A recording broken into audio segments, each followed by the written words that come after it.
3 de la décentralisation. En outre, il qualifie d'hérésie la proposition de nomination du maire de Dakar. Également dans cette édition, le lancement du programme Karangé qui vise à lutter contre l'insalubrité à Dakar. Le service d'hygiène avertit les personnes qui dégradent le cadre de vie. Elles seront sanctionnées. Et puis l'actualité de ce jour, c'est également le démarrage du carême pour les fidèles chrétiens. Dans ce journal, les recommandations durant ce temps de jeûne. Voilà pour les titres. Quant au développement, c'est dans une poignée de secondes.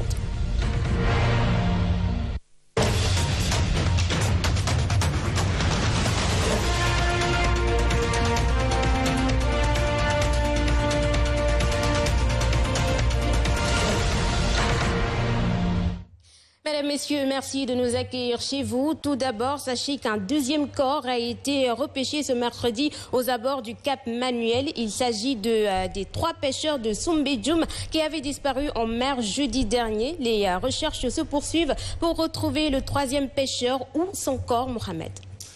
Colonel Gueye, nous parlons à présent du cercle des communications en décentralisation qui s'est prononcé ce matin pour la première fois sur la proposition du Haut Conseil des collectivités territoriales, notamment sur le statut spécial de la ville de Dakar. Selon donc ces personnes, ressources en décentralisation, c'est une pure hérésie. Le statut spécial de la ville de Dakar ne finit pas de soulever des réactions. Le cercle des communicants en décentralisation s'indigne de la proposition de Aminata Mbengue Ndiaye, présidente du Haut Conseil des collectivités territoriales. Une proposition insensée et inopportune. La personne qui l'a proposée doit quand même, je pense, visiter et revisiter le Code général des collectivités territoriales. On est à l'ère de la promotion de la démocratie locale et vraiment, moi quand j'entends ça, j'ai envie de pleurer parce que le débat aujourd'hui qui devait se poser, c'est quand même comment faire pour renforcer les villes, comment faire pour renforcer techniquement, financièrement toutes les collectivités territoriales. Cette proposition ne devrait jamais atterrir sur vraiment le bureau du président de la République. Ibrahima Etia s'exprimait en marge d'un atelier de renforcement des capacités des membres du cercle sur les nouveaux enjeux du développement territorial. Dire aux journalistes qu'il a véritablement un rôle à jouer dans la gouvernance territoriale. Et le constat, nous l'avons dit tout à l'heure, le journaliste, quand il parle souvent du fonctionnement de la collectivité territoriale, c'est parce qu'il y a litige, il y a scandale, etc. Alors qu'il y a des choses beaucoup plus importantes qu'il aurait pu faire pour quand même éviter même ces scandales, contribuer à éviter ces scandales-là. Pour le cercle des communicants en décentralisation, les pratiques de développement local doivent se renforcer et évoluer vers le développement territorial. Et le cercle des communicants, Colonel Gueye, s'est également exprimé sur l'acte 3 de la décentralisation. Et pour demander la publication de l'évaluation de la phase 1 de la réforme, une réforme qui, selon le président, présente des forces et faiblesses. Suivons donc sa réaction. Depuis le lancement de la réforme de l'acte 3 de la décentralisation, c'est vrai qu'il y a des actes qui ont été posés, il y a des choses qui marchent, il y a des choses qui ne marchent pas. Aujourd'hui, l'évaluation de l'acte 3 a été faite, mais jusque-là, ça n'a pas été rendu public. Alors que le citoyen sénégalais a le droit de savoir cette politique aujourd'hui, quels ont été les résultats de cette évaluation, parce que la politique de décentralisation est quand même destinée aux citoyens sénégalais. Raison pour laquelle nous nous sommes dit qu'aujourd'hui, qu'on va poser le débat sur les enjeux actuels du développement économique territorial. Et pendant ce temps, le secrétaire permanent de l'Office national de lutte contre la fraude et la corruption se réjouit justement du taux d'ajustétie à la déclaration de patrimoine. À Kaolakou, Ibrahima Fall prenait part à un conclave qui réunissait les comptables publics et ordonnateurs. Il a tout de même reconnu qu'il y a quelques contraintes. Nous l'écoutons. Surtout les assujettis ne comprenaient pas l'intérêt que la déclaration de patrimoine représentait pour eux-mêmes. Nous avons l'habitude de dire que la déclaration de patrimoine protège les assujettis. Donc il a fallu faire des activités de sensibilisation et de communication sur la déclaration de patrimoine, sur comment le faire, parce qu'il y a des assujettis qui ne savent toujours pas qu'ils sont assujettis, vous voyez. Et nous avons surtout constaté qu'il y a également quelques difficultés d'interprétation même de la notion d'ordonnateur public parce que l'administration est changeante, on a de nouvelles formes d'organisation qui qui se mettent en place au sein des structures administratives et nous avons souvent des difficultés effectivement avec certains assujettis. Nous avons également adressé des lettres de relance. Et puis la sortie de l'Union régionale en Ndegesseum de Dakar qui réclame une gestion démocratique du personnel dans le district sanitaire de Pékin.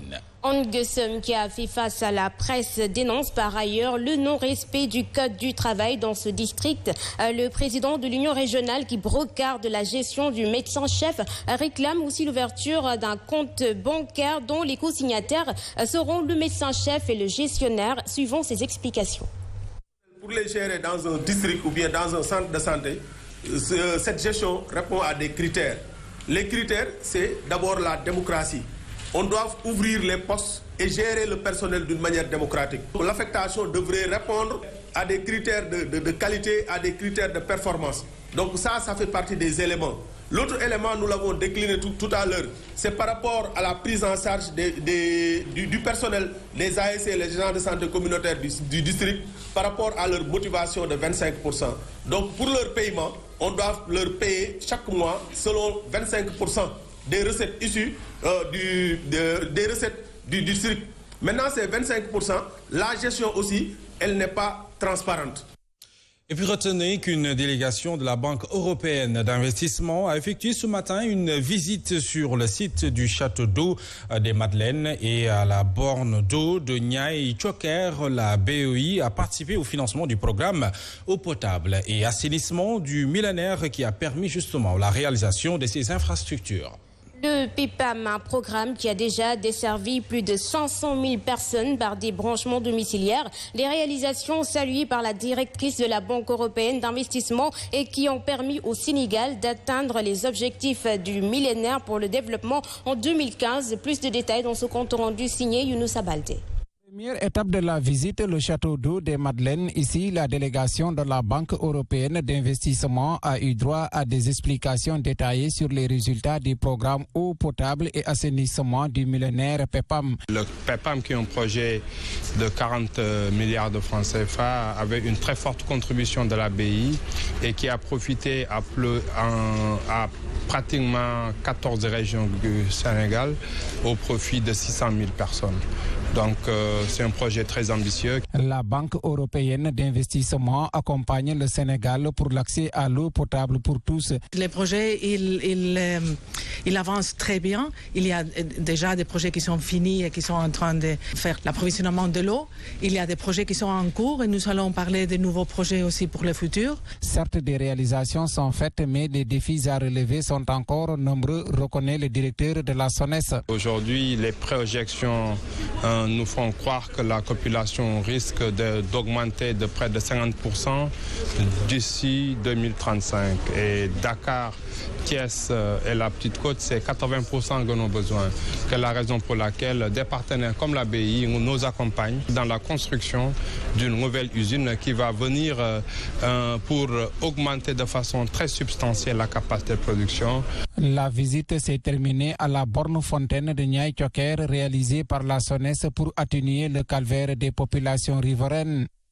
Et nous parlons à présent du plan Karangue 6 dont le lancement a eu lieu ce matin. Khadi Colonel, c'est un mécanisme d'alerte et de lutte contre l'insalubrité.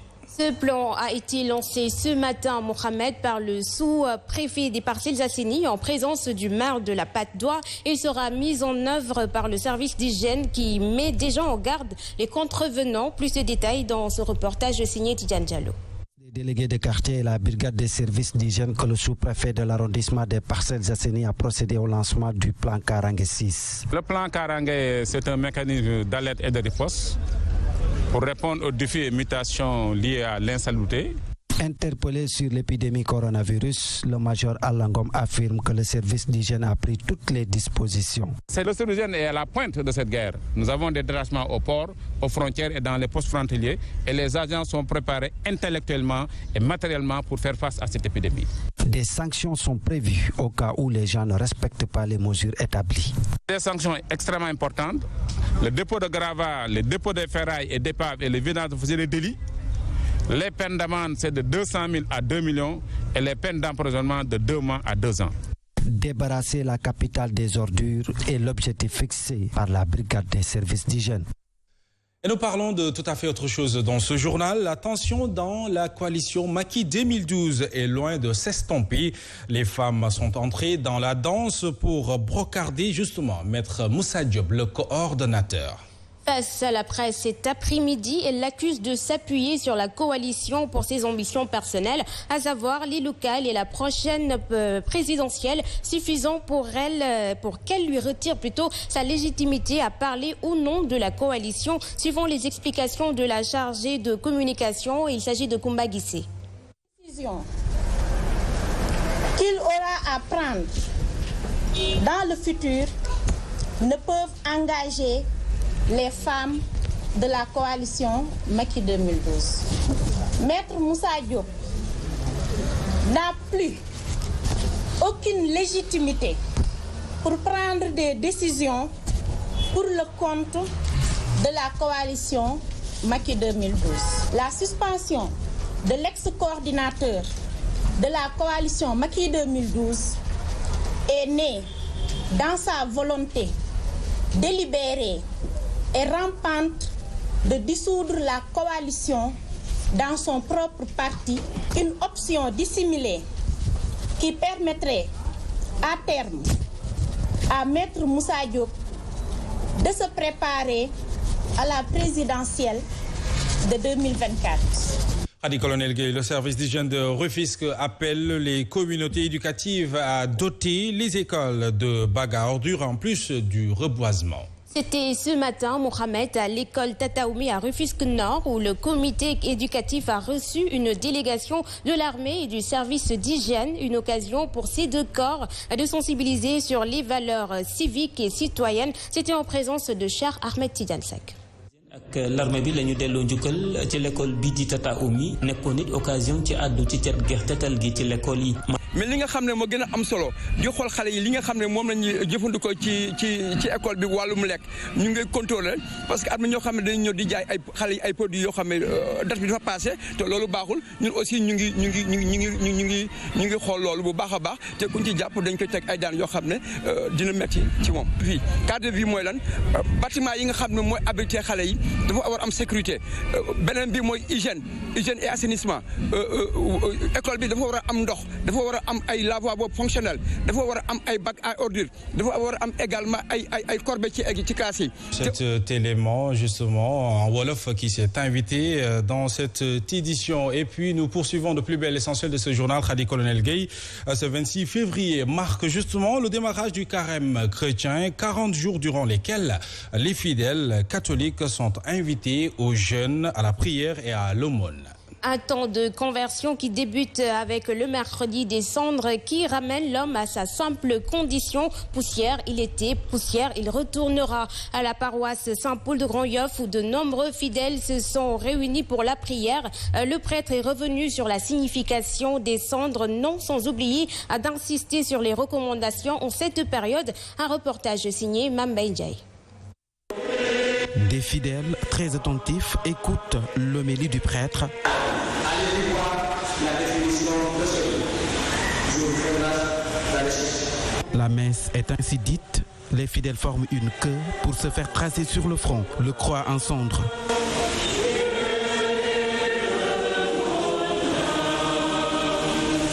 Un geste qui a tout son sens en ce mercredi des cendres. Malheureusement, à nos jours, beaucoup de chrétiens pensent que c'est un sacrement ou bien c'est quelque chose, disons,